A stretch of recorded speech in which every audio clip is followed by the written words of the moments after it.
സുന്ദരിയായ ഒരുവൻ വിരൂപയാണെങ്കിലും നല്ല കുലത്തിൽ പിറന്ന കന്യകയെ വിവാഹം ചെയ്യണം.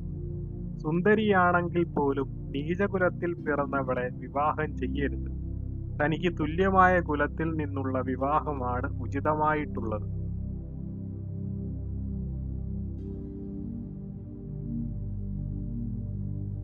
കൊമ്പുള്ളതോ നഖങ്ങളുള്ളതോ ആയ മൃഗങ്ങളെയും നദികളെയും ആയുധധാരികളെയും സ്ത്രീകളെയും രാജകുലത്തിൽപ്പെട്ടവരെയും ഒരിക്കലും വിശ്വസിക്കരുത്.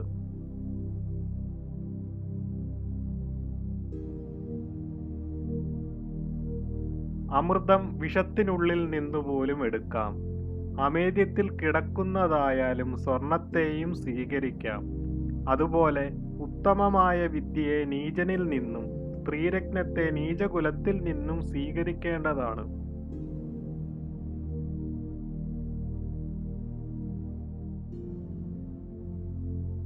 പുരുഷന്മാരെ അപേക്ഷിച്ച് സ്ത്രീകളുടെ ആഹാരം 2 ഇരട്ടിയും ബുദ്ധി 4 ഇരട്ടിയും സാഹസം 6 ഇരട്ടിയും കാമം 8 ഇരട്ടിയുമാണെന്ന് പറയപ്പെടുന്നു.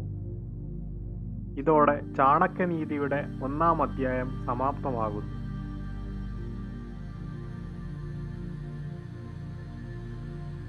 കൂടുതൽ വീഡിയോകൾക്കായി ചാനൽ സബ്സ്ക്രൈബ് ചെയ്യുക.